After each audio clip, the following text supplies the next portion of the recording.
إن الدين عند الله الإسلام. السلام علیکم ورحمۃ اللہ وبرکاتہ. الحمد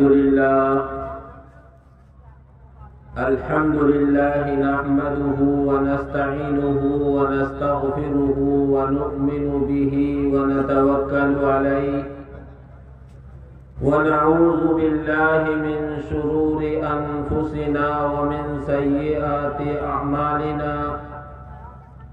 من يهده الله فلا مضل له ومن يضلله فلا هادي له.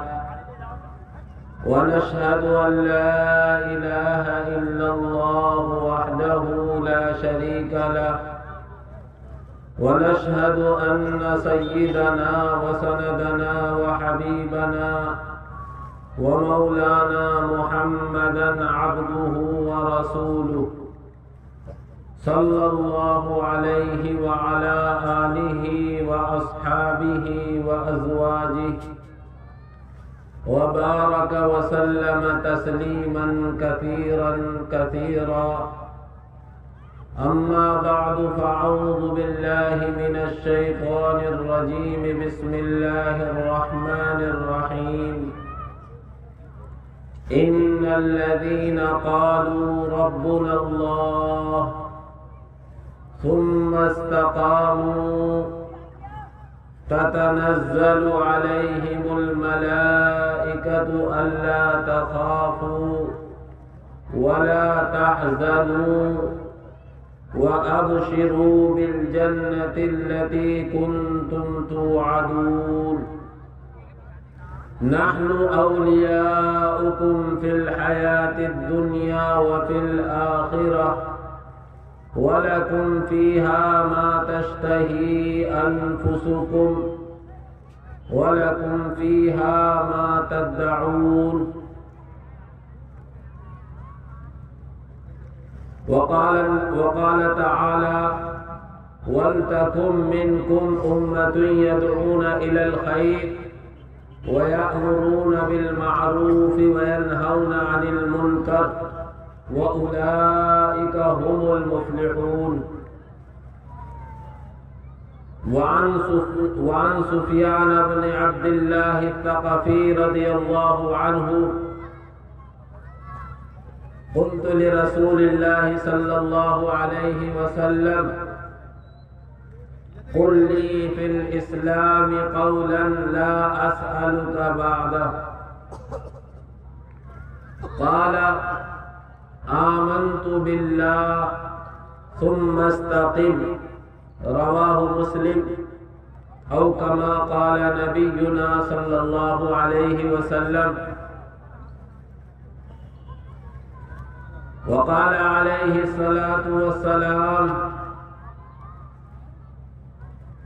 كل مولود يولد على الفطرة ثم أبواه يهودانه أو ينصرانه أو يمجسانه أو كما قال نبينا صلى الله عليه وسلم. محترم بزرگوں بھائیوں، اللہ جل جلالہ وعم نوالہ کا ہم سب پر احسان ہے، اس کا فضل ہے کہ اللہ رب العزت والجلال نے ہم سب کو توحید کی دولت سے مالا مال فرمایا. اس پر اللہ کا جتنا شکر ادا کیا جائے وہ کم ہی کم ہے. دنیا میں توحید سے بڑھ کر اور آخرت میں توحید سے زیادہ قیمتی کوئی اور چیز نہیں. توحید نام ہے اللہ رب العزت والجلال کو اپنا معبود ماننا، تنے تنہا، اس کے ساتھ کوئی ساجھی، کوئی شریک نہیں ہے، اس کا کوئی ہمسر نہیں ہے، اس کا کوئی معاون اور مددگار نہیں ہے۔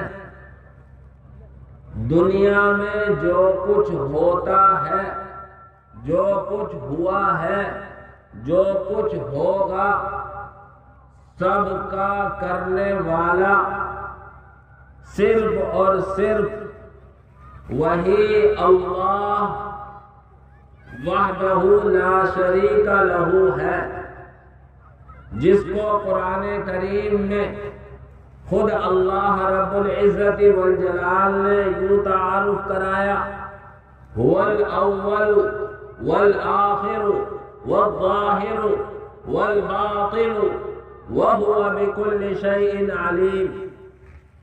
وہی ابتدا، وہی انتہا، وہ ہر جگہ ہے، ظاہر ہے لیکن دکھائی بھی نہیں دیتا ہے، وہ ہر چیز کا جاننے والا۔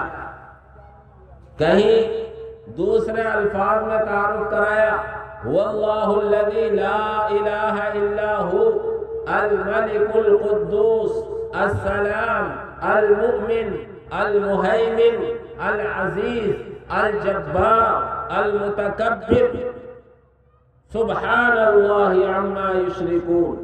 هو اللہ الخالق البارئ المصور له الاسماء الحسنى يسبح له ما في السماوات والارض وهو العزیز الحکیم۔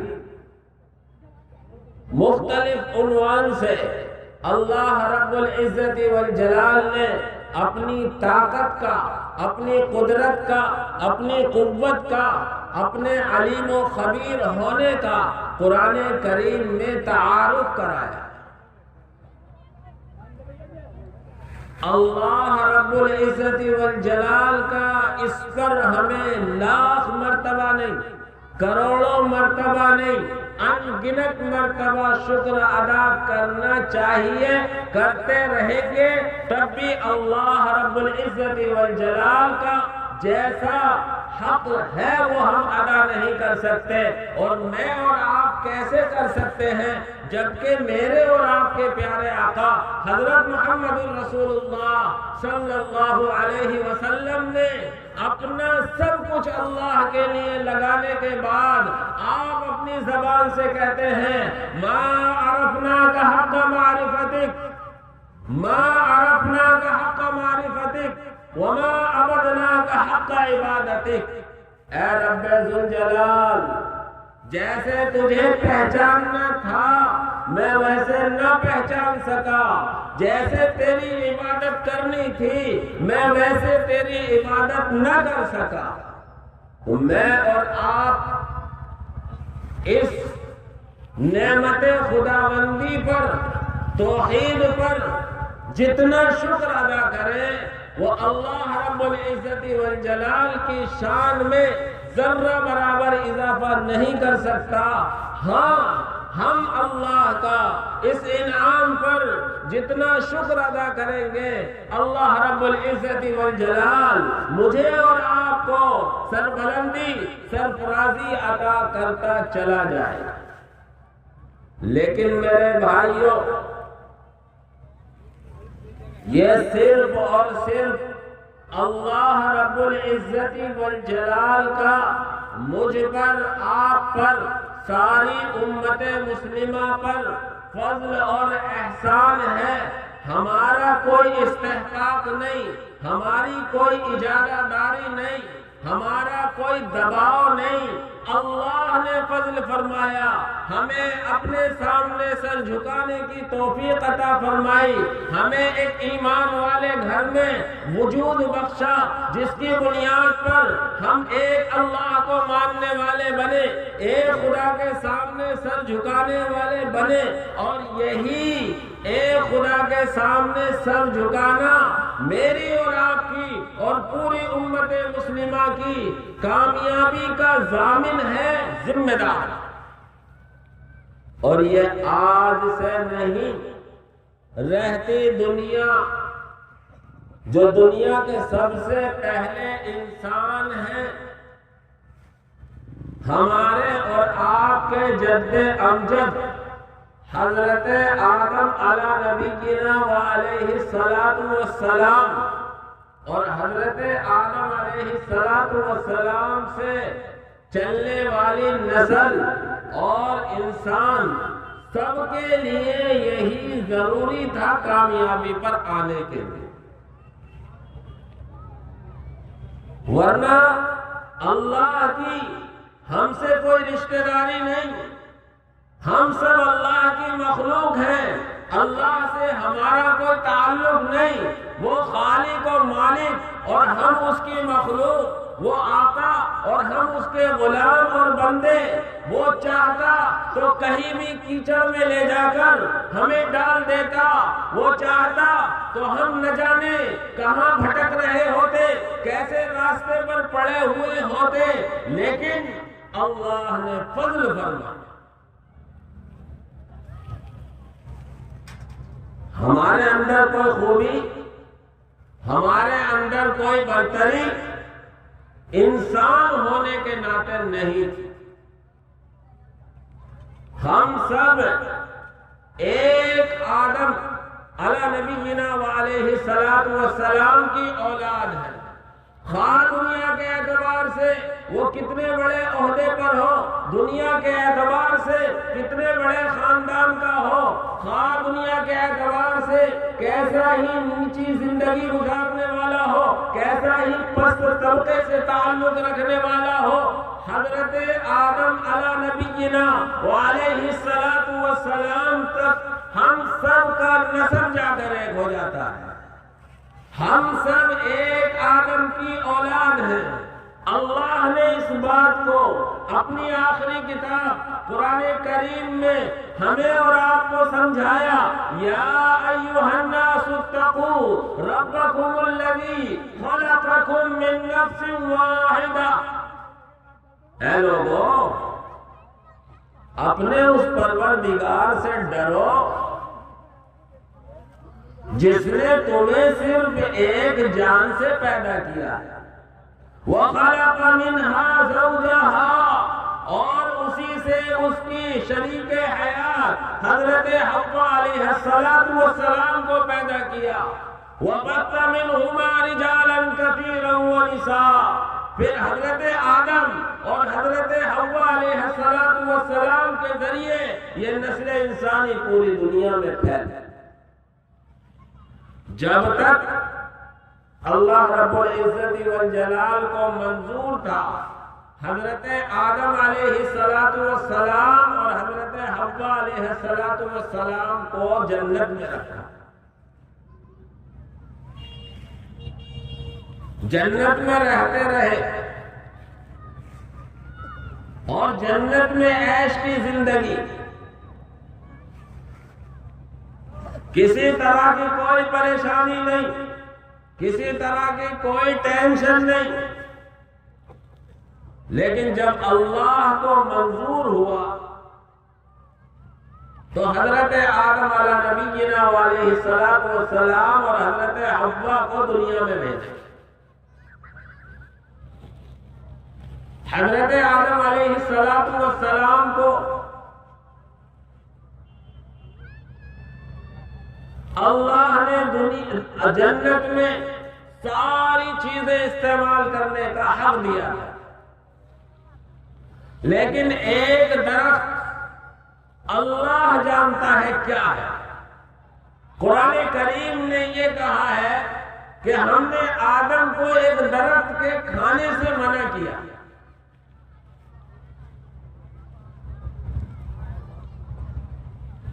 لیکن آدم علیہ السلام کی فطرت مٹی، اللہ نے جب حضرت آدم علیہ السلام کا پتلا تیار کیا اور فرشتوں سے اپنا ارادہ ظاہر کیا، فرشتے نسل انسانی سے بہت پہلے پیدا ہو چکے ہیں، اور اللہ کی حمد و ثنا بیان کرنے کے لیے، اللہ کی تعریف و توصیف بیان کرنے کے لیے ہمیشہ لگے رہتے ہیں۔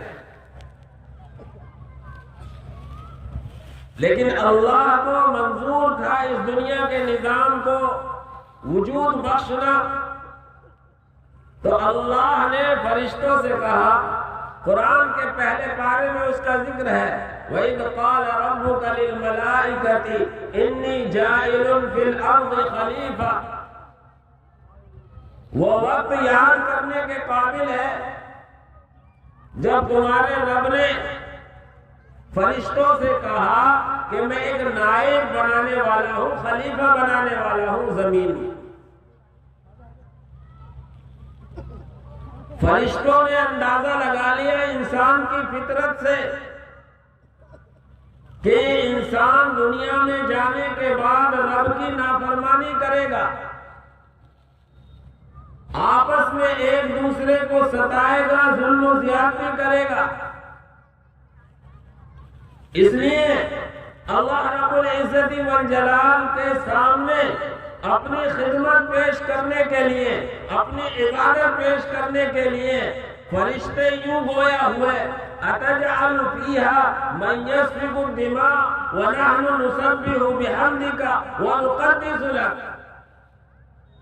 اے ہمارے پروردگار، ہم تیری حمد و ثنا کرتے ہیں، ہم تیری تعریف بیان کرتے ہیں، ایسی مخلوق کو آپ کیوں پیدا کرنے جا رہے ہیں جو زمین میں خونریزی کرے، آپس میں فتنہ فساد کرے، تیری نافرمانی کرے؟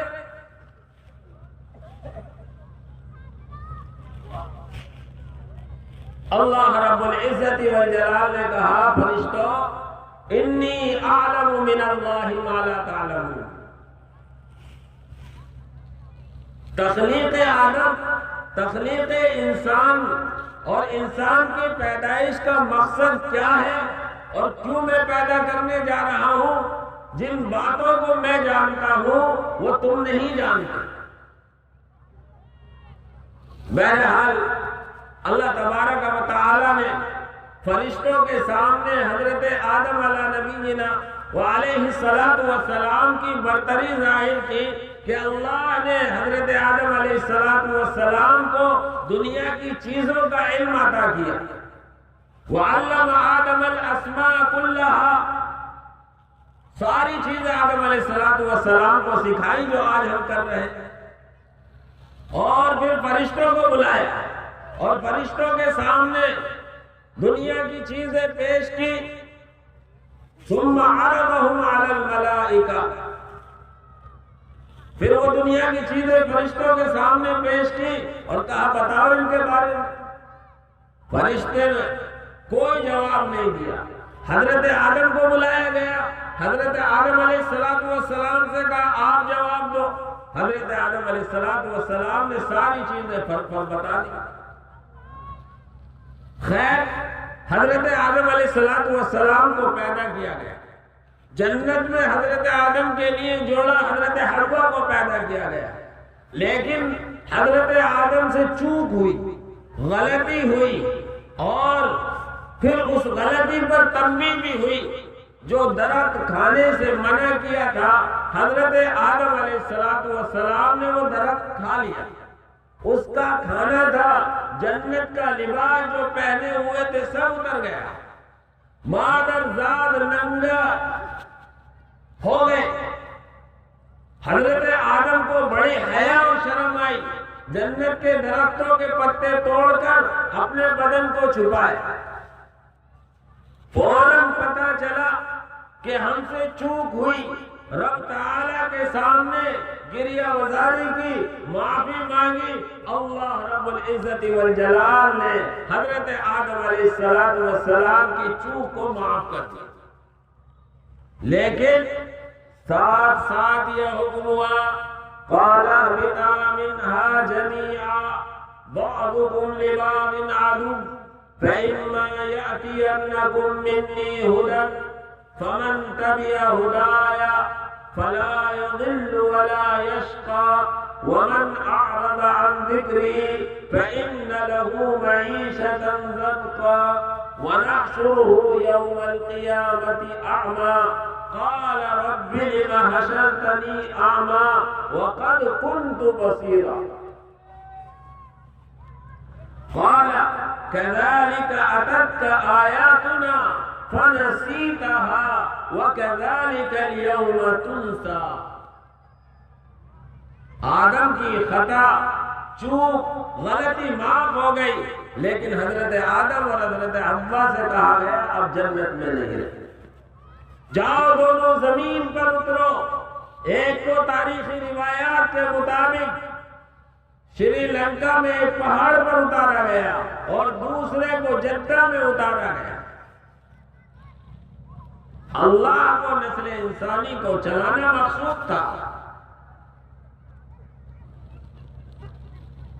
لیکن اتارنے کے بعد اللہ رب العزت والجلال نے حضرت آدم کو اور حضرت آدم کے بعد آنے والی نسل کو یہ حکم دیا میری طرف سے ہدایت اور رہنمائی آئے گی.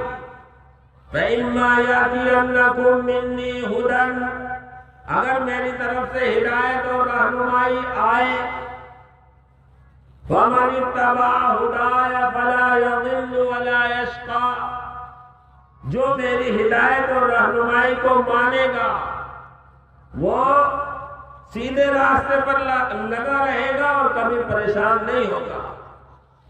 وَمَنْ أَعْرَضَ عَنْ ذِكْرِي، اور جو میرے ذکر سے منہ موڑے گا، میری ہدایت کو نہیں مانے گا، فَإِنَّ لَهُ مَعِيشَةً ضَنكًا، اس کی زندگی کو ہم اجیرن کر دیں گے، اس کی زندگی کو ہم تنگ کر دیں گے. وَنَحْشُرُهُ يَوْمَ الْقِيَامَةِ أَعْمَىٰ، کل قیامت میں اسے ہم اندھا اٹھائیں گے. وہ کہے گا ربی لِمَ حَشَرْتَنِي أَعْمَىٰ، اے میرے رب میں تو بینا تھا، میں تو دیکھتا تھا، آج مجھے اندھا کیوں اٹھایا گیا. قال كذلك أتتك آياتنا، تیرے پاس ہماری نشانیاں آئیں، ہمارے پیغمبر احکامات لے کر آئے، فنسیتها، تو نے انہیں پسے پشت ڈال دیا، بھلا دیا، ان کی طرف توجہ نہیں دی. وَكَذَلِكَ الْيَوْمَ تُنْسَى، آج تجھے اسی طرح بھلایا جائے. میرے بھائیوں بات توجہ سے سنیں، میں نے شروع میں یہ عرض کیا تھا کہ اللہ نے ہمیں یہ توحید، ہدایت، رہنمائی اللہ نے یہ ہمیں عطا کی ہے. یہ بہت بڑا انعام، یہ توحید، یہ امانت، یہ ہدایت، یہ رہنمائی جب حضرت آدم علیہ السلام کو اللہ رب العزت والجلال جنت سے بھیج رہا ہے، اس بھیجنے کے ساتھ یہ ہدایت دے رہا ہے. یہ ہدایت، یہ رہنمائی اللہ کے فضل سے ملی ہے. میرا آپ کا کوئی ذاتی کمال نہیں، میرا آپ کا خاندان اور برادری سے اس کا کوئی تعلق نہیں، میرا اور آپ کا کسی طرح کا کوئی اللہ پر دباؤ نہیں. اللہ رب العزت والجلال نے ہمیں یہ انعام دیا. اس انعام کی ہم قدردانی کریں گے، اس انعام کا ہم جو حق ہے وہ ادا کریں گے تو اللہ اس انعام پر ہمیں باقی رکھے گا اور ہماری نسلوں کو باقی رکھے گا. ورنہ میرے بھائیوں اللہ نے حضرت آدم علیہ السلام سے لے کر اور آج تک یہ دکھلایا، جس نے اس کی ناقدری کی، جس نے اس کو پسے پشت ڈالا، اللہ نے لتاڑ کر ایک طرف. میں آپ کو قرآن کریم میں ذکر کردہ واقعات کی روشنی میں یاد دلاتا ہوں.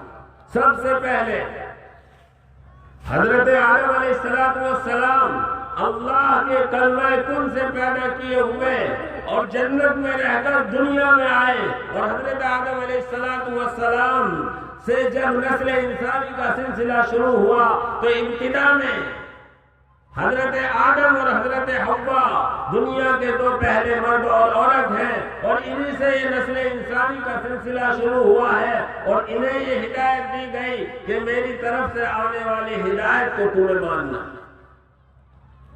حضرت آدم کا ایک بیٹا حابیل اور دوسرا بیٹا قابیل۔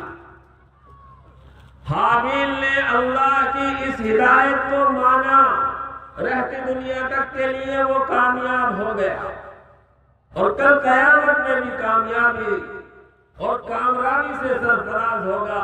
قابیل نے اللہ کی اس ہدایت کو نہیں مانا، اللہ نے اسے ناکام، خاسر و خائب کیا، اور کل قیامت میں بھی ناکامی سے سرفراز۔ قرآن کریم کے 6 پارے میں حابیل اور قابیل دونوں کا واقعہ ذکر کیا گیا ہے۔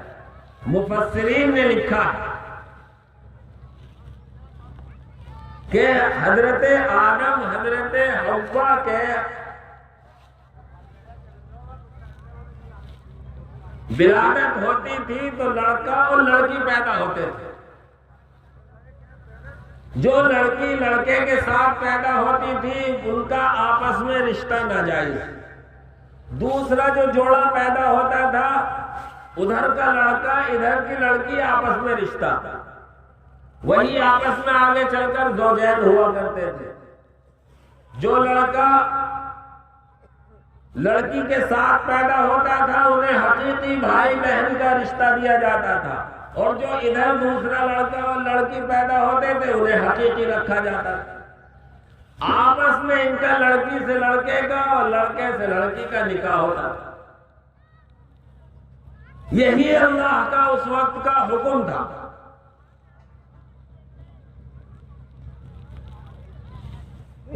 حابیل کے نکاح میں جو لڑکی آنے والی تھی وہ قابیل کے ساتھ پیدا ہوئی، اور قابیل کے نکاح میں جو لڑکی آنے والی تھی وہ حابیل کے ساتھ پیدا ہوئی۔ لیکن قابیل نے اللہ کا حکم کو نہیں مانا۔ وہ چاہتا یہ تھا کہ میں نکاح اس لڑکی سے کروں جو اس کے ساتھ پیدا ہوئی، اور اس بنیاد پر وہ حابیل سے مستقل لڑتا تھا اور اسے دھمکیاں دیتا تھا۔ قرآن کریم نے اس کا ذکر کیا ہے، لیکن حابیل کہتا ہے کہ اللہ کا حکم میں مانوں گا، اگر تو مجھے مارنے کی، قتل کرنے کی کوشش کرے گا میں تیری طرف ہاتھ نہیں بڑھاؤں گا، تو کر لے جو کرنا ہے۔ لئن بسطت الی یدک لتقتلنی ما انا بباسط یدی الیک لاقتلک قال انی اخاف اللہ رب العالمین۔ حابیل کہتا ہے کہ اگر تو مجھے قتل کرنے کے لیے اپنا ہاتھ بڑھائے گا تو میں تجھے قتل کرنے کے لیے اپنا ہاتھ نہیں بڑھاؤں گا، میں تو اللہ رب العالمین سے ڈرتا ہوں، اس کا خوف دل میں رکھتا ہوں۔ حابیل نے اللہ کے حکم کو، اللہ کی ہدایت اور رہنمائی کو تسلیم کیا۔ قابیل نے اللہ کے حکم اور اس کی رہنمائی کو نہیں مانا، اور اس نے حابیل کا قتل کر دیا۔ دنیا میں اس سے پہلے کوئی قتل ناجائز نہیں ہوا تھا، بلکہ نسل انسانی ابھی تک کوئی دنیا سے رخصت ہی، کسی کا انتقال ہی نہیں ہوا۔ قتل تو کر دیا، اب اس لاش کا کیا کرے؟ پریشان ہے، اپنے مردار بھائی کی لاش کو کہاں ڈالے؟ اللہ رب العزت والجلال نے ایک کوا بھیجا، ایک مردار کوا پڑا ہوا تھا، اس کوے نے اپنی چونچ سے زمین کو کریدا اور مردار کوے کو اس گڑھے میں ڈالا اور اوپر سے اس میں مٹی ڈالی۔ اس طریقے سے قابیل کی رہنمائی کی گئی کہ اپنے مردار بھائی کی لاش کو اس طرح دفن کر۔ قال یا ویلتا اعجزت ان اکون مثل هذا الغراب فاواری سوءة اخی فاصبح من النادمین۔ افسوس ہوا، قرآن نے اس کا افسوس ذکر کیا، کہتا ہائے افسوس، میں کیسا عاجز اور کمزور ہو گیا، میں اپنے بھائی کی لاش کو اس کوے کی طرح بھی نہ چھپا۔ یاد رکھیں، اللہ کے نبی صلی اللہ علیہ وسلم نے فرمایا اپنی سچی زبان سے کہ قابیل نے قتل کیا، ناجائز قتل کیا، اللہ نے اس نے ایک غلط طریقہ اور غلط رواج جاری کیا، اس کی بنیاد پر رہتی دنیا تک جتنے قتل کیے جائیں گے، قاتل کو تو اس کی سزا ملے گی، اس کا گناہ ملے گا، لیکن ابتدا اس برے کام کی، ابتدا اس غلط کام کی قابیل کے ذریعے ہوئی ہے، اس گناہ کا گناہ اس کے کھاتے میں بھی جاتا ہے۔ میرے بھائیوں، یہاں رک کر میں اور آپ اپنے گریبان میں منہ ڈال کر سوچیں کہ کہیں کوئی غلط کام ہم سے تو رواج نہیں پا رہا ہے، کہیں ہم کوئی غلط کام تو نہیں کر رہے ہیں کہ وہ اگر رواج پا گیا تو اس کا گناہ کرنے والے کو تو ملتا رہے گا اور ہمارے کھاتے میں بھی جاتا۔ تو میرے بھائیوں، اللہ رب العزت والجلال نے حضرت آدم کا بیٹا ہوتے ہوئے قرآن کریم میں اعلان کیا قابیل کے بارے میں، فَأَصْبَحَ مِنَ النَّادِمِينَ، وہ ناکام ہو گیا۔ حضرت آدم کے بعد حضرت نوح علیہ السلام دنیا کے نبی بنتے ہیں، اور حضرت نوح علیہ السلام اپنی قوم کو 950 سال تک اللہ کی ہدایت، اللہ کی رہنمائی اور اس کا یہ پیغام سناتے رہتے ہیں، لیکن قوم میں بجز چند افراد کے جن کو انگلیوں پر گنا جا سکتا ہے، باقی قوم نافرمان رہی۔ آخر میں حضرت نوح علیہ السلام نے اللہ کے دربار میں ہاتھ اٹھایا اور کہا رب لا تذرنی من الکافرین دیارا، اے اللہ اب اس سرزمین پر کسی اپنے منکر اور انکار کرنے والے کا گھر مت چھوڑ۔ اللہ نے حضرت نوح علیہ السلام کی محنتوں کو دیکھا، دن میں بلایا، رات میں بلایا، اکیلے میں سمجھایا، کھلا سمجھایا۔ سورہ نوح باقاعدہ اللہ رب العزت والجلال نے نازل فرمائی ہے، جس میں حضرت نوح علیہ السلام کی محنت، جد و جہاد، ساری چیزوں کا ذکر کیا گیا ہے۔ لیکن جب حضرت نوح علیہ السلام نے دیکھا قوم پر کوئی اثر نہیں ہے، تو اللہ رب العزت والجلال سے دعا کر دیا عذاب کیا ہے۔ بیٹا حضرت نوح علیہ السلام کا باپ نبی ہے، نوح علیہ السلام کہہ رہے ہیں بیٹا آجا، آج اللہ کے عذاب سے اس کشتی میں سوار ہونے کے علاوہ بچنے کا کوئی راستہ نہیں ہے۔ بیٹا اللہ کی ہدایت کو نہیں مانتا ہے، کہتا ہے سآوی الی جبل یعصمنی من الماء، یہ جو بلند و بالا پہاڑ کی چوٹی نظر آ رہی ہے میں اس پر چڑھ جاؤں گا، یہ مجھے پانی سے بچا لے گی۔ اللہ کہتا ہے اپنے نبی کی زبان سے کہلواتا ہے لا عاصم اليوم الا من رحم، آج کوئی نہیں بچائے گا سوائے اس پروردگار کے جس پر وہ رحم کرے گا وہی بچ سکتا۔ یہ بات باپ اور بیٹے کے درمیان چل رہی تھی کہ ایک پانی کی پٹار اور لہر آئی، بیٹے کو لے گئی باہر۔ میں عرض کر رہا ہوں خاندانی نسبتیں، والد کی نسبت، قوم اور برادری کی نسبت، علاقے کی نسبت کہیں کام نہیں آئے گی۔ اللہ کی ہدایت اگر مان رہے ہیں تو ہمیں فضیلت اور برتری حاصل ہے، ورنہ کوئی ہمارے اندر کمال نہیں ہے، ہر ایک آدم کی اولاد۔ حضرت نوح علیہ السلام سے آگے چلے، حضرت لوط علیہ السلام، حضرت ابراہیم علیہ السلام. حضرت ابراہیم اس وقت میں دنیا کے 3 بڑے مذہب، سب سے بڑا مذہب مذہب اسلام، دوسرا مذہب عیسائیت، تیسرا مذہب یہودیت، تینوں مذہبوں کے پیشوا اور بڑے. حضرت ابراہیم علیہ السلام نے باپ کو سمجھایا، یا ابتی لا تعبد الشیطان ان الشیطان کان للرحمن عصیا، یا ابتی انی اخاف ان یمسک عذاب من الرحمن فتکون للشیطان ولیا. ابا شیطان کے پیچھے مت چلو، لا تعبد الشیطان. بڑے پیارے انداز میں کہہ رہے ہیں، ان الشیطان کان للرحمن عصیا، شیطان تو رحمان کا نافرمان ہے. انی اخاف ان یمسک عذاب من الرحمن، مجھے ڈر ہے تم پر اللہ کا عذاب نہ آ جائے.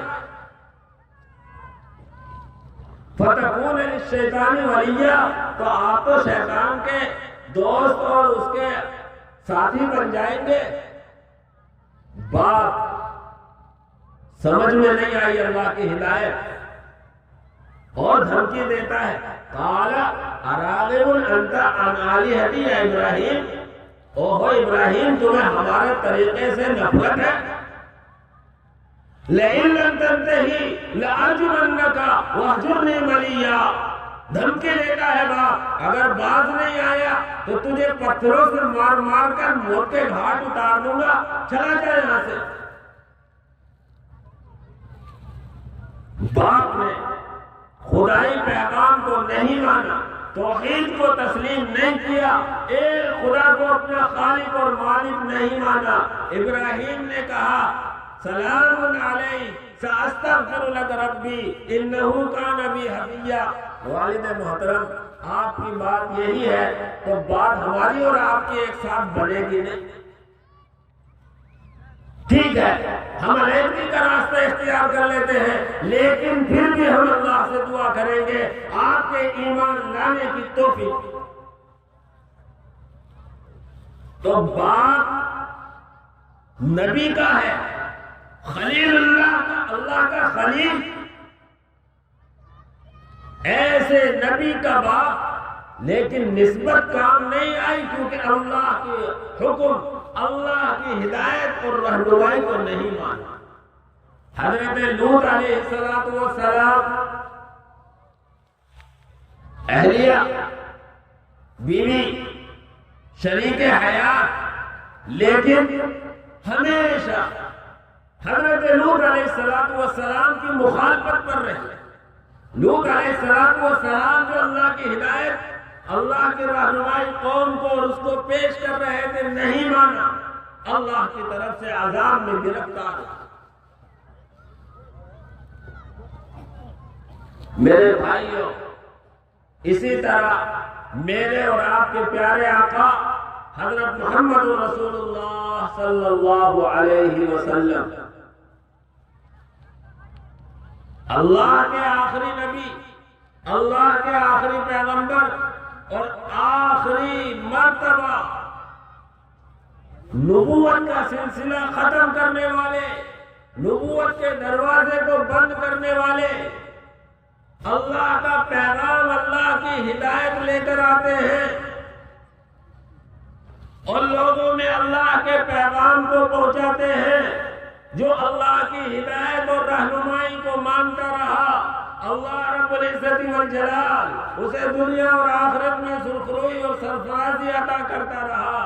لیکن اللہ کے نبی صلی اللہ علیہ وسلم کا خاندانی، آپ کا چچا ابو لہب، جو آپ کی ولادت کی خوشی میں، جو باندھی اسے آپ کی ولادت کی خوشی کی خوشخبری دیتی ہے، آپ کی ولادت کی اطلاع دیتی ہے، وہ اپنی باندی کو صرف اس بنیاد پر کہ تو نے میرے مرحوم بھائی کے یہاں بیٹے کی ولادت کی خوشخبری سنائی ہے، میں نے تجھے آزاد کر دیا، وہ باندی کو آزاد کر دیتا ہے۔ لیکن جب اللہ رب العزت والجلال اپنے نبی حضرت محمد رسول اللہ صلی اللہ علیہ وسلم کو یہی ہدایت، یہی رہنمائی لے کر بھیجتا ہے اور کوہ صفا پر اللہ کے نبی صلی اللہ علیہ وسلم کھڑا کرتے ہیں لوگوں کو اور اپنے خاندان والوں کو بلاتے ہیں،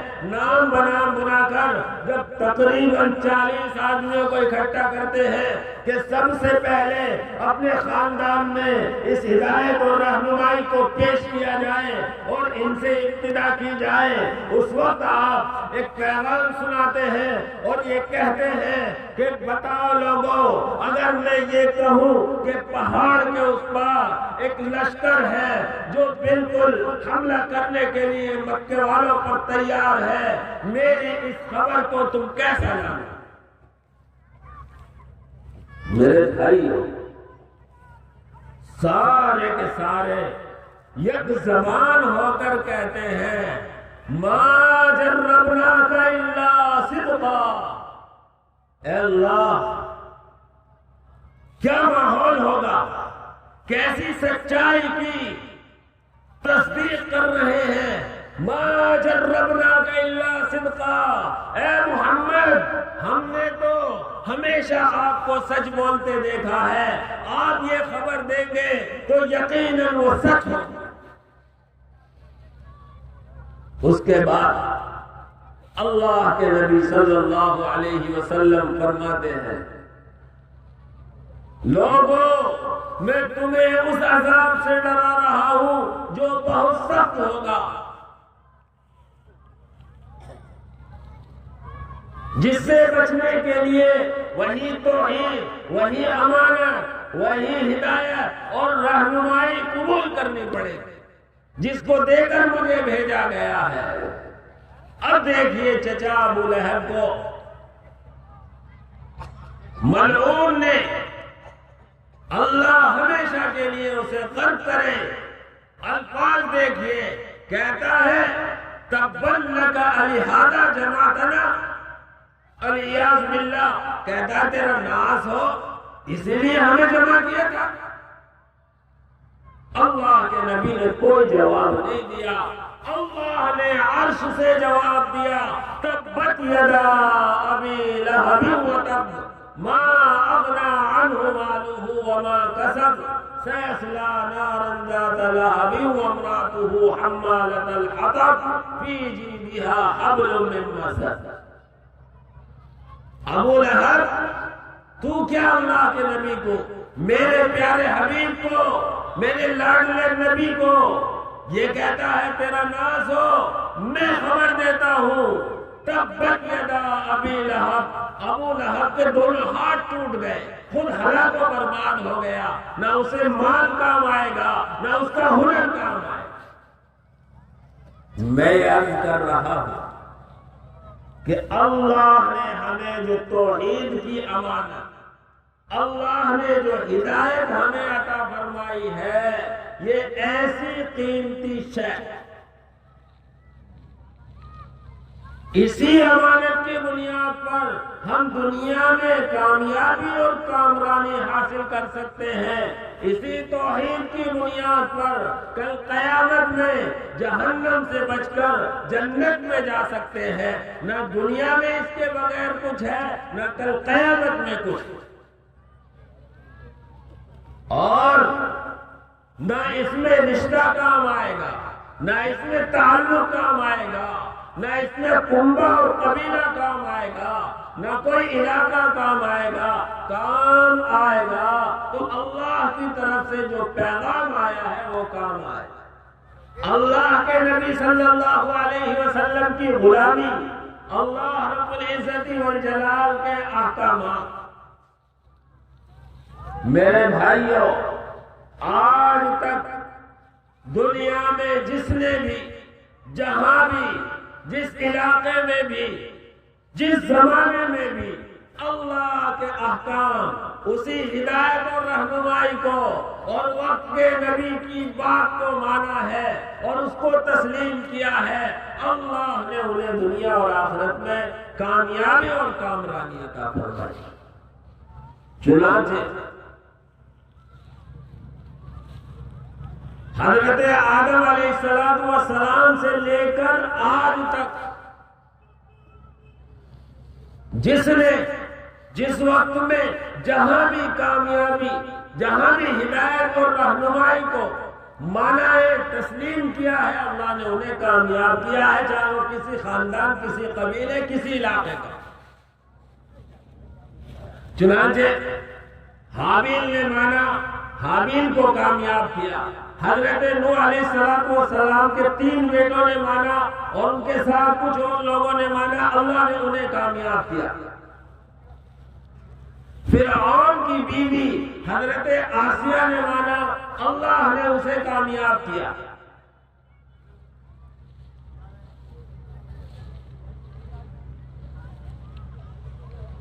باقی جس نے نہیں مانا اس کو دنیا میں بھی اللہ نے ذلیل اور رسوا کیا اور آخرت میں بھی اللہ تبارک و تعالی اسے ذلیل اور رسوا کرے گا۔ اس لیے میرے بھائیوں، اللہ رب العزت والجلال نے یہ توحید کی جو امانت ہم سب کو عطا فرمائی ہے، اللہ کے نبی صلی اللہ علیہ وسلم کے ذریعے سے اللہ رب العزت والجلال نے ہمیں آپ کو دنیا اور آخرت میں کامیابی کا ایک کارڈ عطا فرمایا، کامیابی کا ایک ٹکٹ عطا فرمایا ہے۔ اب ضرورت اس بات کی ہے کہ میں اور آپ دنیا اور آخرت میں کامیاب ہو جائیں تو ہم اور آپ اللہ کی طرف سے، اللہ کے نبی صلی اللہ علیہ وسلم کی طرف سے جیسا ایمان، جیسا یقین مطلوب ہے، آج ہم اس ایمان و یقین پر آ جائیں کہ حضرات صحابہ کرام رضوان اللہ تعالی علیہم اجمعین کا ایمان، حضرات صحابہ کرام رضوان اللہ تعالی علیہم اجمعین کا یقین ایسا تھا کہ صحابہ سے نقل کیا گیا ہے کہ اگر اللہ رب العزت والجلال ایک ہاتھ میں جنت، دوسرے ہاتھ میں جہنم رکھ دے اور میں اپنی آنکھوں سے جنت کو بھی دیکھ رہا ہوں اور جہنم کا بھی معائنہ کر رہا ہوں تو میرے ایمان میں ذرہ برابر بیشی یا کمی نہ۔ یہی وجہ صحابہ کرام رضوان اللہ تعالی علیہم اجمعین ہمیشہ ان کا ایمان بڑھنے پر، ان کا ایمان کبھی خوف کا مسئلہ پیش آیا، کبھی ڈر کا مسئلہ پیش آیا، کبھی خوشی اور مسرت کا مسئلہ پیش آیا تو ان کے ایمان میں اضافہ ہوا۔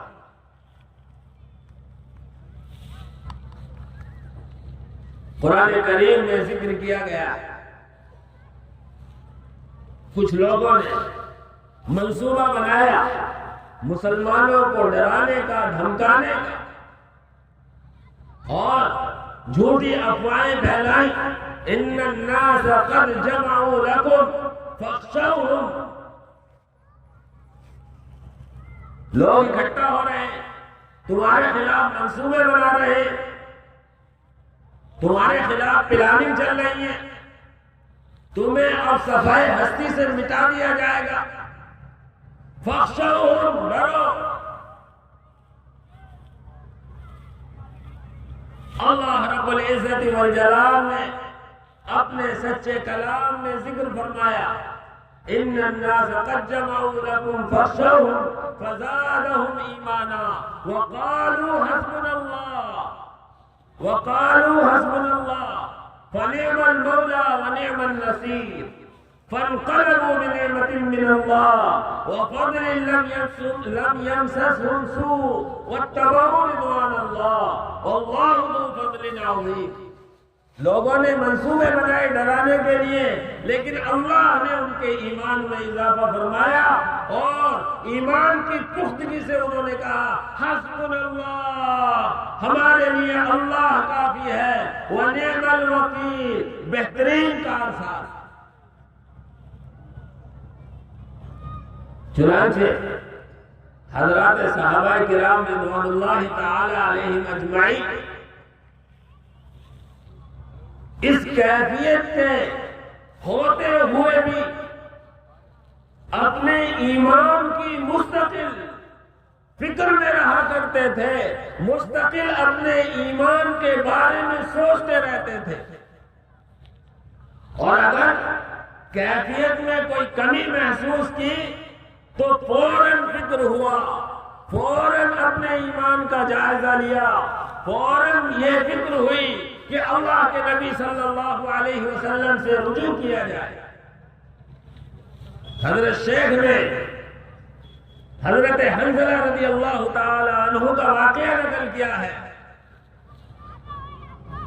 کہ جب ہم اللہ کے نبی کی مجلس میں ہوتے ہیں، جنت اور جہنم کا تذکرہ سنتے ہیں، اللہ کے نبی صلی اللہ علیہ وسلم کی مجلس میں ہمارے حالات کچھ ہوتے ہیں، ہم ایسے فکر مند ہوتے ہیں کہ ہمارے سامنے جنت اور جہنم بالکل ایسے ہوتی ہے جیسے کہ ہم دیکھ رہے ہوں، جنت کی نعمتوں سے لطف انداز ہو رہے ہوں، جہنم کے عذاب اور اس کے خوف سے ڈر رہے ہیں۔ لیکن گھر والوں میں آئے، بیوی بچوں میں مشغول ہوں، دل لگی کریں تو ہماری وہ کیفیت نہیں ہوتی، اور اسی سوچ اور فکر کو لے کر گھر سے نکلے اور زبان پر الفاظ ہیں نافق حنظلہ، نافق حنظلہ۔ حضرت ابو بکر صدیق رضی اللہ تعالی عنہ سے ملاقات ہوتی ہے، حنظلہ کیا ہو گیا؟ نافق حنظلہ، حنظلہ تو ایمان کا، حنظلہ کا ایمان تو متزلزل ہو رہا ہے، نفاق جیسا لگ رہا ہے۔ کیا ہوا کہ اللہ کے نبی کی مجلس میں جب ہوتے ہیں، اللہ کے نبی صلی اللہ علیہ وسلم کی جو باتیں سنتے ہیں، وہ کیفیت ہماری نہیں ہوتی۔ حضرت ابو بکر صدیق، اوہو، یہ کیفیت تو میری بھی ہے، ایسا تو میرے ساتھ بھی پیش آتا ہے، اچھا چلے اس کا علاج کرائیں، چلے دربار رسالت میں پہنچتے ہیں، اللہ کے نبی صلی اللہ علیہ وسلم کے سامنے اپنی کیفیت رکھتے ہیں۔ اللہ کے نبی پوری بات سنتے ہیں اور کہتے ہیں کہ ہاں حنظلہ، اگر یہ کیفیت تمہاری ہر وقت ہونے لگے تو پھر تو فرشتے تم سے آ کر بستروں پر اور راستوں میں مصافحہ کرنے لگے۔ میرے بھائیوں، آج ہم غور کریں ہماری کیفیت کیا ہے، ہماری امت کیا، اس وقت ہمارے طبقے کا کیا حال ہے۔ مہینوں مہینوں، کئی مہینے گزر جاتے ہیں، کبھی ایک خیال تک نہیں آتا کہ میرا رب مجھے دل میں 5 مرتبہ پکار رہا ہے، مؤذن کہہ رہا ہے اللہ اکبر، اللہ اکبر، اللہ کی بڑائی کا اعلان کیا جا رہا ہے، اشہد ان لا الہ الا اللہ، اللہ کی وحدانیت کا اعلان کیا جا رہا ہے، اشہد ان محمد رسول اللہ، نبی کے طریقے کی کامیابی کا اعلان کیا جا رہا ہے، حی علی الصلاۃ، کامیابی کی طرف بلایا جا رہا ہے، حی علی الفلاح۔ ہائے افسوس، حضرات صحابہ کا ایمان کہ اگر اللہ کے نبی کی مجلس میں اور گھر آ کر فرق محسوس ہو رہا ہے، فوراً فکر ہو رہی ہے، میرا اور آپ کا ایمان کہ آج ہفتوں مہینوں اللہ کے سامنے سر جھکائے ہو جاتا ہے۔ بہت سے، بلکہ اکثریت یہ ہے کہ جمعہ پڑھ لیا، اپنے آپ کو بہت بڑا مسلمان، توحید پرست، اللہ کا گویا محبوب سمجھ رہا ہے۔ حضرات صحابہ کرام رضوان اللہ تعالی علیہم اجمعین کا وہ حال اور ہمارے ہم تو یہ سمجھتے ہیں کہ جنت ہمارے باپ کی اور جہنم تو وہ تو غیروں کے لیے ہے، منکروں کے لیے ہے۔ نہیں میرے بھائیوں، یہ تصور غلط۔ قرآن کریم کی آیات میں غور کریں، قرآن کریم کی آیات کو دیکھیں۔ قرآن کریم ہم سے مخاطب، قرآن کریم ہمارے لیے اتارا گیا ہے۔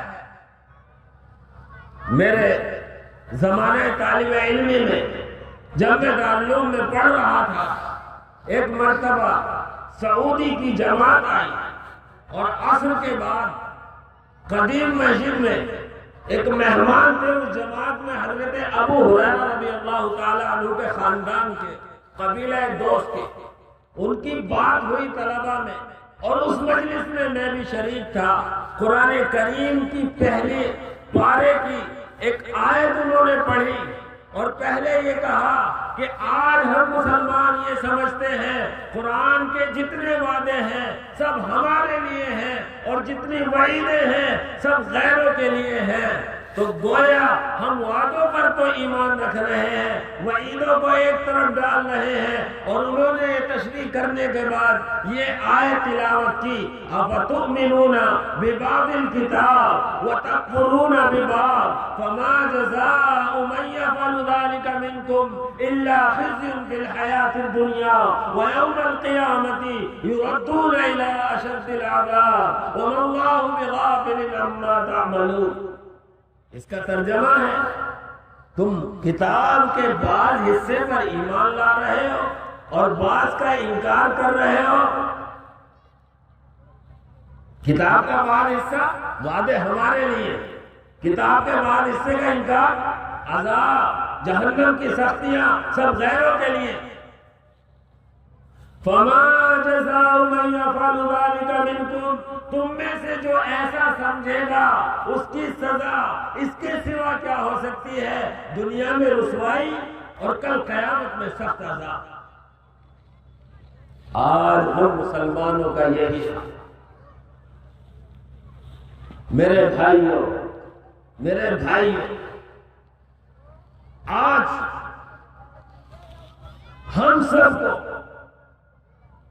اسی راستے پر اور اسی طریقے پر، اسی طرز پر آنا ہوگا جو آج سے 1450 سال پہلے میرے اور آپ کے پیارے پیغمبر حضرت محمد رسول اللہ صلی اللہ علیہ وسلم اس زمانے کے لوگوں کو دے کر گئے تھے۔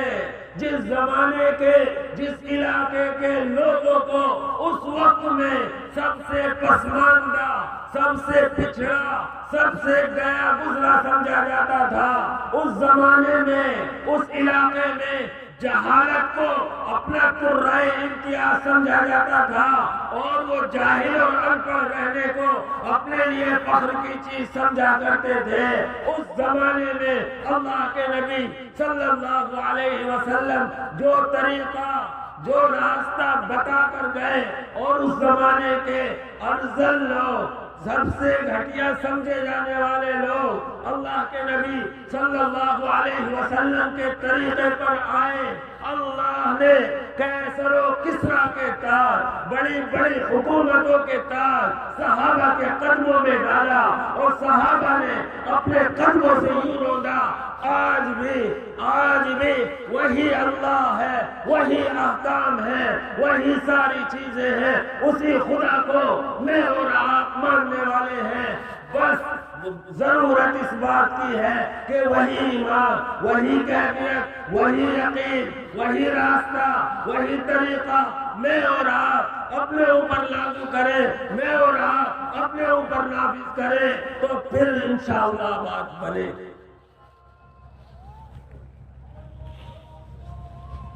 اور اگر خدا نہ خواستہ ہم یہی سمجھتے رہے وعدے ہمارے لیے، وعید اللہ کے منکروں کے لیے، جنت اور جنت کی نعمتیں ہمارے لیے، اور جہنم کا عذاب منکروں کے لیے، تو اللہ کہہ رہا ہے فما جزاء من يفعل ذلك منكم الا خزي في الحياة الدنيا ويوم القيامة يردون الى اشد العذاب، تو دنیا میں رسوائی اور کل قیامت میں عذاب ہمارا مقدر ہوگا۔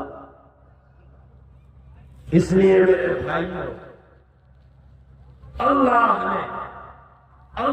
نے اپنے نبی پاک صلی اللہ علیہ وسلم کو جو طریقہ، جو راستہ، جو ہدایت، جو رہنمائی عطا کی، اس زمانے کے لوگوں نے اس کو اپنے اوپر، اپنے متعلقین پر اور پھر پوری دنیا کے سامنے پیش کیا، نافذ کیا۔ اللہ نے ہر چہار دانگے عالم میں اسلام کا بول بالا بنا، لیکن میرے بھائی انہیں فکر ایسی، انہیں اپنے ایمان کی، اپنی آخرت کی فکر ایسی، اللہ کا خوف، اللہ کا ڈر ایسا، کوئی دیکھے نہ دیکھے، ان کے ایک چرواہے کی زبان پر، ایک گھر میں نوجوان لڑکی کی زبان پر بھی یہ تھا کہ اللہ دیکھ رہا ہے۔ حضرت عمر رضی اللہ تعالی عنہ کا زمانہ خلافت، حضرت عمر گشت کر رہے، صبح کا وقت ہے، ایک گھر کے سامنے سے گزرتے ہیں، گھر میں سے آواز آئی، بیٹی کتنا دودھ دیا ہے بکریوں نے؟ کہ آج تو کل سے کم۔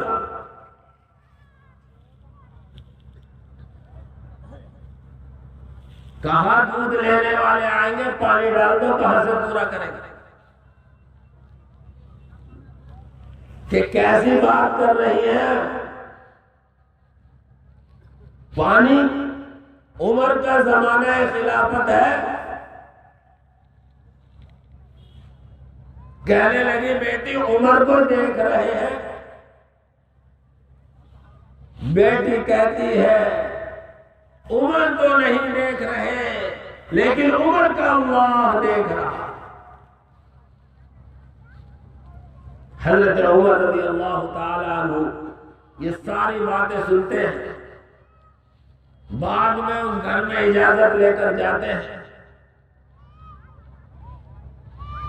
دیکھتے ہیں ایک نوجوان لڑکی، اللہ کا خوف، اللہ کا ڈر اس قدر کہ بڑا بوڑھا گھر کا کہہ رہا ہے گناہ کرنے کے لیے، دودھ میں پانی ملانے کے لیے، لیکن اللہ کا خوف اور ڈر ایسا کہ نوجوان بیٹی کہتی ہے کہ عمر تو نہیں دیکھ رہا، لیکن عمر کا خدا دیکھ رہا ہے۔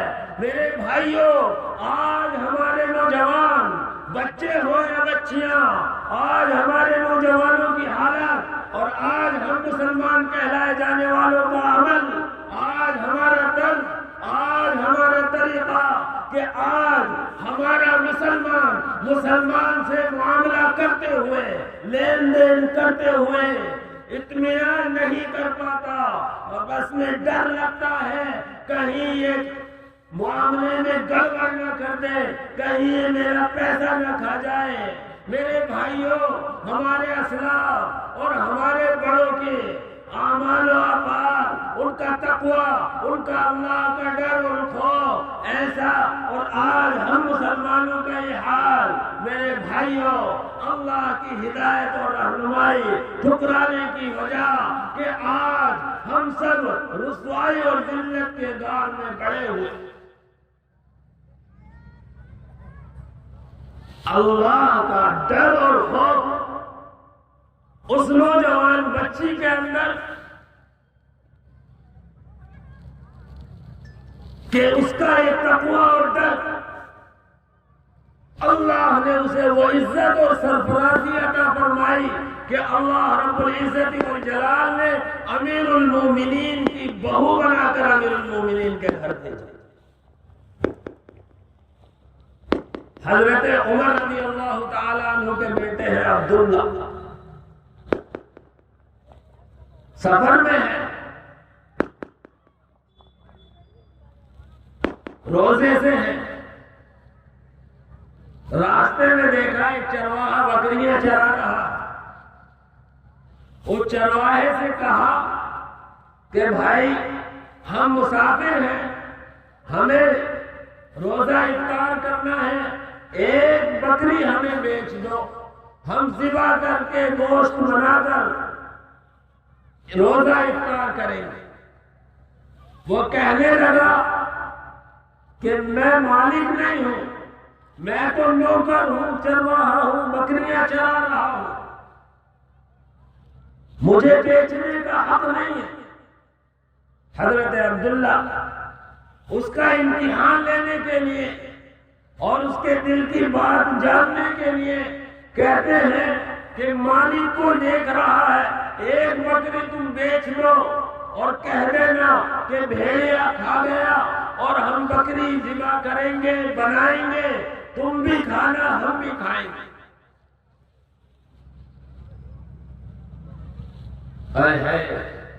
ہمارا نوکر اور اس زمانے کا چرواہا دیکھے تو صحیح، وہ چرواہا کہتا ہے مالک تو نہیں دیکھ رہا، فَأَيْنَ اللَّهُ فَأَيْنَ اللَّهُ فَأَيْنَ اللَّهُ، اللہ کہاں چلا گیا وہ تو دیکھ رہا ہے۔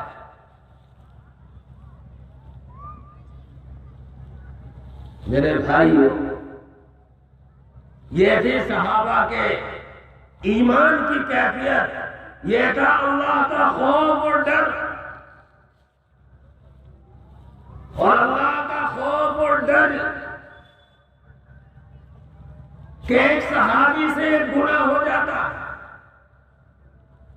انہیں اللہ کا خوف اور ڈر ہی اس بات پر آمادہ کرتا ہے، وہ اپنی آنکھوں سے موت دیکھ رہے ہیں لیکن بار بار اللہ کے نبی کے پاس آتے ہیں اور کہتے ہیں طاہرنی، اللہ کے نبی مجھے تو پاک صاف کر دے۔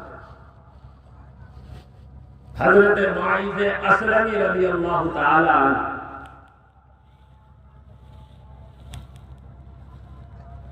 غلطی ہو گئی، اللہ کے نبی صلی اللہ علیہ وسلم کہتے ہیں معاذ تم نے چھو لیا ہوگا، بوسہ لے لیا ہوگا، بار بار آ رہے ہیں، جا کے توبہ اللہ کر لو، نہ اللہ کے نبی مجھے پاک کر دے۔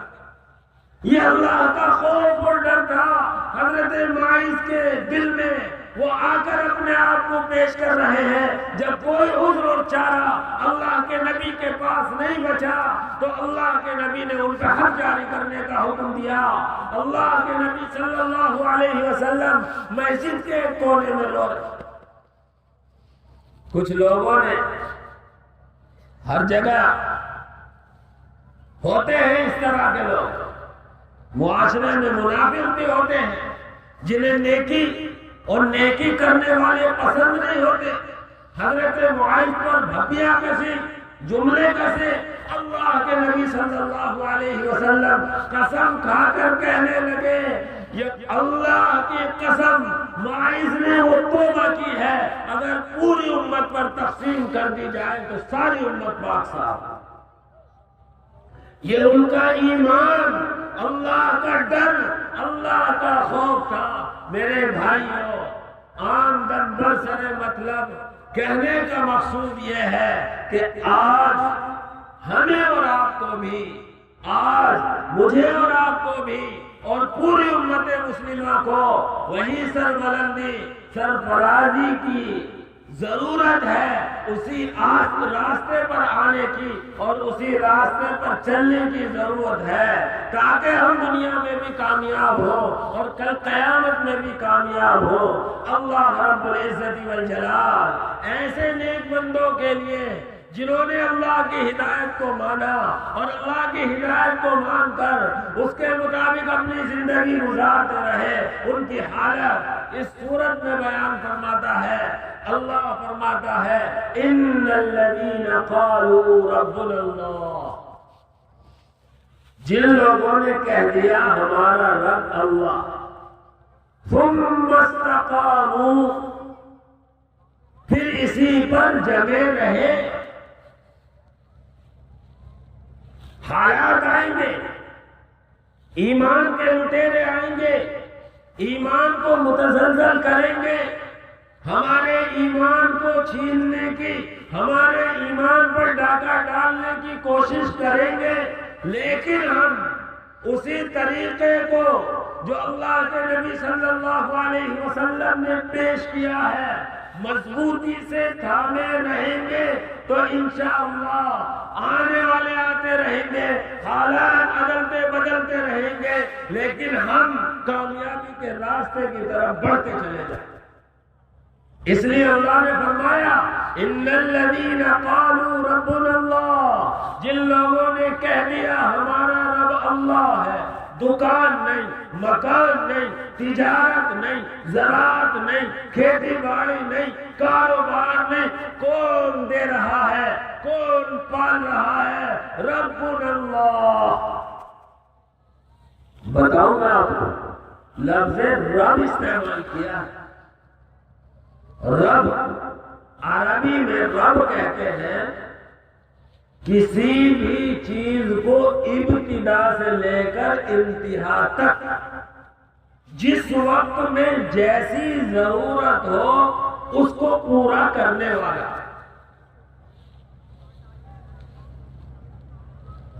ماں کے پیٹ میں بچہ بنتا ہے، اس کی غذا کا انتظام اللہ کرتا ہے. پیدا ہوتا ہے، اس کی غذا کا انتظام اللہ کرتا ہے. چلنے پھرنے لگتا ہے، اس کی غذا کا انتظام اللہ کرتا ہے. یہ ہے رب. اس لیے قرآن میں لفظ رب استعمال کیا. ہماری تجارت کے بت کو، ہماری کھیتی باڑی کے بت کو، ہماری ملازمت کے بت کو، ہمارے کاروبار کے بت کو توڑا اور مجھے اور آپ کو یہ سبق دیا کرنے والا، پرورش کرنے والا اللہ. ثم استقاموا، پھر اسی پر جمے رہے، لگے رہے. یہ دین، یہ ہدایت موسمی نہیں ہے. سردی ہو تب بھی کرنا، گرمی ہو تب بھی عمل کرنا، برسات ہو تب بھی عمل کرنا، خوشی کی حالت میں ہو تب بھی عمل کرنا، غمی کی حالت میں ہو تب بھی دامن کو مضبوطی سے تھامے رکھنا. ہر حال میں، ہر علاقے میں، ہر جگہ میں اللہ کے حکموں کو مضبوطی سے تھامے رکھنا، یہ ہے استقامت. ایک دن تو اٹھے جذبات میں اور پوری رات نفلیں پڑی اور دوسرے دن فرض میں گئے. یہ مقصود نہیں ہے. ثم استقاموا، پھر استقامت ہو، جمنا ہو. جب یہ ہوگا تو آگے اللہ ایسے لوگوں کو بشارت سناتا ہے. تتنزل علیہم الملائکہ. اب جب موت کا وقت آ رہا ہوگا، دنیا سے جانے کا وقت آ رہا ہوگا، اللہ اس کے پاس فرشتے نہیں، فرشتوں کے ایک بڑے غور کو بھیجے. جنتی کفن ہوگا، جنت سے حضرت اسرائیل کے ساتھ ایک بڑی ٹیم آئے گی. جنت سے جو کفن آئے گا خوشبوؤں میں مہکتا ہوا ہوگا. تتنزل علیہم الملائکہ، فرشتے اتریں گے. سب سے پہلی خوشخبری، اللہ تخافوا. کہیں جاتا ہے آدمی تو ذہن میں بڑے سوالات ہوتے ہیں، اور خصوصاً اجنبی جگہ. کیسا ماحول ہوگا، کیسا علاقہ ہوگا، کیسے لوگ ہوں گے، کیسا رہنا سہنا ہوگا، کیسا موسم ہوگا. دنیا بھر کے خیالات ذہن میں آتے ہیں. فرشتے سب سے پہلے آ کر اسے کہیں گے اللہ تخافوا، خوف مت کرو، کسی طرح کا اندیشہ مت کرو، بہت اچھا ماحول ہے۔ چنانچہ حدیث میں ہے کہ وہ کفن اس کے منہ پر ڈال دیا جائے گا۔ بخاری شریف کی روایت ہے کہ جب جنازے کو تیار کر دیا جاتا ہے تو جنازہ یہ کہتا ہے قدمونی قدمونی، مجھے تو جلدی لے چلو۔ اس لیے فرشتے کہہ رہے اللہ تخافوا، کسی طرح کا آنے والے سفر کا خوف مت کرو۔ دوسری چیز، کہیں سے پتا ہو کہ اب مجھے یہاں آنا نہیں اور بہت دن رہا ہو تو وہاں علاقے سے، لوگوں سے، در و دیوار سے انسیت اور محبت ہو جاتی ہے، تو وہاں جانے سے دل کو غم ہوتا ہے، دل کو رنج ہوتا ہے، تکلیف ہوتی ہے۔ اس رنج اور تکلیف کو بھی فرشتے ختم کریں گے، کہتے ہیں وَلَا تَحْزَنُوا، کسی طرح کا حزن، رنج، غم مت کرو۔ اس لیے کہ اب تک جہاں رہ رہے تھے ان سے بہتر لوگ ملیں گے، ان سے بہتر جگہ ملے گی۔ جو آرام و راحت یہاں تھا اس سے کئی گنا، بلکہ تصور سے بھی بڑھ کر آرام و راحت ملے گا۔ اس لیے کہ اللہ تخافوا۔ اور تیسری چیز فرمائی وَأَبْشِرُوا بِالْجَنَّةِ الَّتِي كُنْتُمْ تُوعَدُونَ، اور خوشخبری قبول کرو جنت کی جس کا تم سے اللہ نے قرآن کریم میں، اللہ کے نبی صلی اللہ علیہ وسلم نے احادیث میں وعدہ کیا۔ قرآن میں اللہ نے جنت کے بارے میں فرمایا وَلَكُمْ فِيهَا مَا تَشْتَهِي أَنفُسُكُمْ وَلَكُمْ فِيهَا مَا تَدَّعُونَ، تمہارے لیے جو تمہارے دل میں آئے گا وہاں ملے گا، جو تم منگاؤ گے وہ آئے گا۔ اللہ کے نبی صلی اللہ علیہ وسلم نے بات ذکر کی کہ اللہ رب العزت والجلال ایسی نعمتیں جنتیوں کے لیے تیار کر رکھی ہے کہ نہ کسی آنکھ نے دیکھا، نہ کسی کان نے سنا، اور نہ کسی دل میں اس کا خیال گزرا۔ ایک صحابی کہتے ہیں اے اللہ کے نبی، کیا کھیتی کرنے کو بھی ملے گا؟ اللہ کے نبی نے قرآن کریم کی آیت تلاوت فرمائی وَلَكُمْ فِيهَا مَا تَشْتَهِي أَنفُسُكُمْ وَلَكُمْ فِيهَا مَا تَدَّعُونَ، جو تم مانگو گے اللہ رب العزت والجلال کی طرف سے وہ کیا جائے گا۔ تو تیسری چیز وَأَبْشِرُوا بِالْجَنَّةِ الَّتِي كُنْتُمْ تُوعَدُونَ، تیسری چیز جنت کی خوشخبری دیں گے۔ اس لیے اللہ کے نبی صلی اللہ علیہ وسلم نے فرمایا کہ جب جنازہ تیار ہو جائے تو اس کی تدفین میں جلدی کرو، اس لیے کہ اگر وہ نیک جنازہ ہے وہ خود کہتا ہے قدمونی قدمونی، مجھے لے چلو۔ فرماتے ہیں نزلا من غفور رحیم، مغفرت کرنے والے، رحم کرنے والے پروردگار کی طرف سے مہمانی ہو۔ اس لیے میرے بھائیو، ہم سب کو اللہ رب العزت والجلال کے احکام، جس کو میں اب تک ہدایت کہہ رہا تھا، اللہ رب العزت والجلال کے احکام جو رہنمائی اللہ کے نبی صلی اللہ علیہ وسلم کے طریقے جو ہمارے عمل کرنے کے لیے بتائے گئے ہیں، اسے ہمیں اور آپ کو اپنے اوپر بھی نافذ کرنا ہے، اور ہمیں پوری امت تک ان طریقوں کو، ان احکام کو لے کر پہنچنا ہے، تاکہ جب ہم کر رہے ہوں سب تو رو رہے ہوں اور ہماری زبان سے اللہ کے نبی صلی اللہ علیہ وسلم کے اعلان کے مطابق یہ نکل رہا ہو قدمونی قدمونی، مجھے جلدی لے۔ میرے بھائی، اسی لیے یہ انعامات ذکر کرنے کے بعد آگے ارشاد فرماتا ہے اللہ، جو اللہ کے نبی صلی اللہ علیہ وسلم کی ختم نبوت کے طفیل مجھے اور آپ کو ذمہ داری دی گئی ہے، فرمایا وَمَنْ أَحْسَنُ قَوْلًا مِّمَّنْ دَعَا إِلَى اللَّهِ۔ ارے دنیا میں اس سے بہتر بات کس کی ہے جو اللہ کی طرف اللہ کے بندوں کو بلا رہا ہو۔ وَمَنْ أَحْسَنُ قَوْلًا مِّمَّنْ دَعَا إِلَى اللَّهِ، اس سے بہتر بات کس کی ہو سکتی ہے جو اللہ کی طرف اللہ کے بندوں کو بلا رہا ہو۔ وَقَالَ إِنَّنِي مِنَ الْمُسْلِمِينَ، اور یہ کہہ رہا ہو کہ میں بھی اللہ کی اطاعت اور فرما برداری کرنے والا۔ پھر کیا ہے؟ اگر یہ صفت، یہ کیفیت پیدا ہوئی تو پھر اللہ دشمنیوں کو دوستی میں بدلے گا، برائیوں کو بھلائیوں سے بدلے گا۔ وَمَنْ أَحْسَنُ قَوْلًا مِّمَّنْ دَعَا إِلَى اللَّهِ وَعَمِلَ صَالِحًا وَقَالَ إِنَّنِي مِنَ الْمُسْلِمِينَ وَلَا تَسْتَوِي الْحَسَنَةُ وَلَا السَّيِّئَةُ، برائی اور بھلائی، نیکی اور بدی برابر نہیں ہو سکتی۔ ادفع بالتی ہی احسن، جو برائی اگر تمہارے ساتھ کر رہا ہے، کوئی بدی سے پیش آ رہا ہے تو تم اسے بہترین طریقے سے لو، اسے بھلائی کے ساتھ اس کے ساتھ پیش آؤ۔ کیا ہوگا؟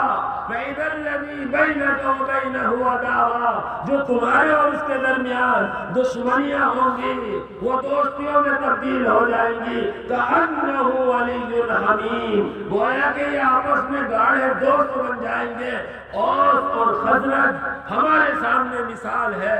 قبیلہ اوس، قبیلہ خزرج آپس میں نبی پاک صلی اللہ علیہ وسلم کے نبی بنائے جانے سے پہلے ایک دوسرے کے خون کے پیاسے رہا کرتے تھے، لیکن جب اللہ کے نبی صلی اللہ علیہ وسلم اس پیغام کو لے کر آئے اور اللہ کے نبی نے ان کو یہ پیغام پہنچایا تو ان کی دشمنیاں دوستی میں تبدیل ہو گئی، برائیاں نیکیوں میں تبدیل ہو گئی، اور وہ صحابہ کرام جو کبھی انتہائی پستی میں سمجھے جاتے تھے، ایمان لانے کے بعد اللہ کے نبی کے پیغام کو قبول کرنے کے بعد اوپر عرش سے پیغام آتا ہے رضی اللہ عنہم ورضوا عنہ، اللہ ان سے راضی، یہ اللہ سے راضی۔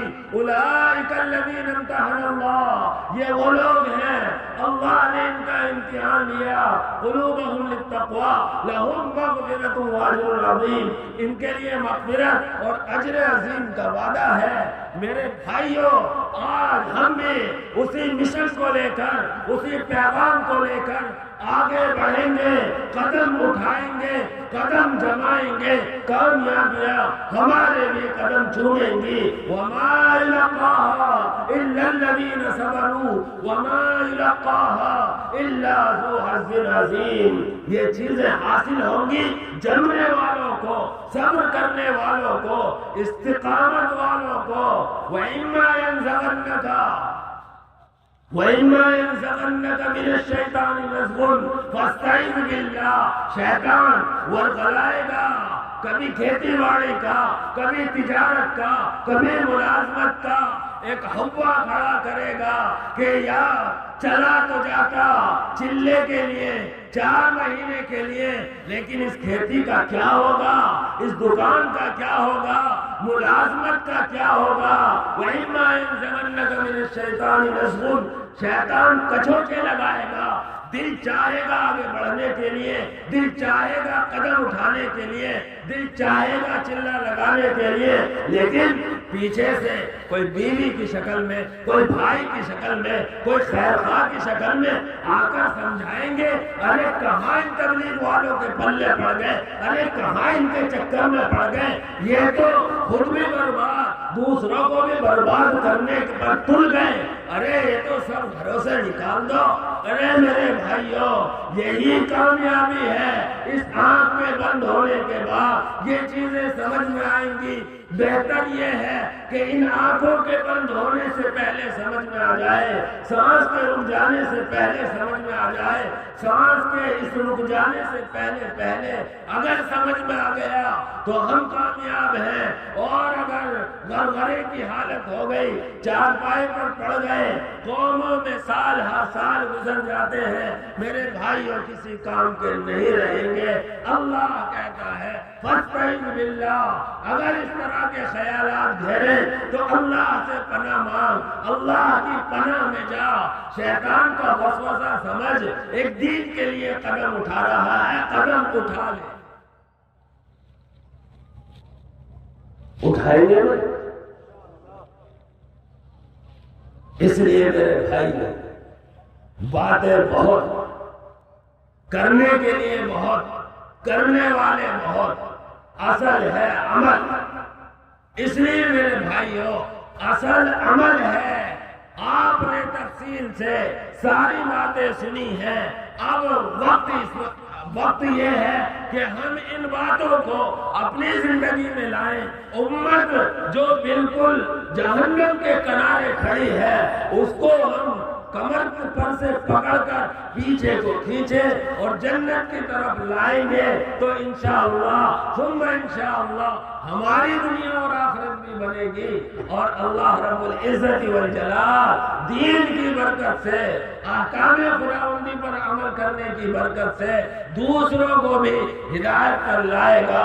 اللہ کے نبی نے حضرت علی سے کہا تھا، اے علی، تیری محنت، تیری کوشش کے ذریعے ایک آدمی بھی ہدایت پر، صحیح راستے پر آ جائے تو سرخ اونٹوں سے بہتر ہے۔ عربوں میں سب سے بہترین مال سرخ اونٹ سمجھے جاتے تھے، اس لیے میرے بھائیوں اللہ کے نبی نے سرخ اونٹوں سے مثال دی۔ آج ہمارے زمانے میں لاکھوں کروڑوں روپیوں سے بہتر ہے کہ ایک آدمی غلط راستے سے بچ کر سیدھے راستے پر آ جائے۔ یہی مشن ہے، یہی مقصد ہے، اس کے علاوہ کوئی مقصد نہیں۔ مقصد یہ ہے کہ یہ امت مسلمہ جو ناکامی کے راستے پر پڑ گئی، کامیابی کے راستے پر آ جائے، ہلاکت کے راستے پر جا رہی ہے تو کامیابی والے راستے کی طرف مڑ جائے۔ اسی میں میری، آپ کی اور پوری امت کی بلکہ پوری انسانیت کی کامیابی ہے۔ اللہ ہم سب کو قبول فرمائے۔ اللہ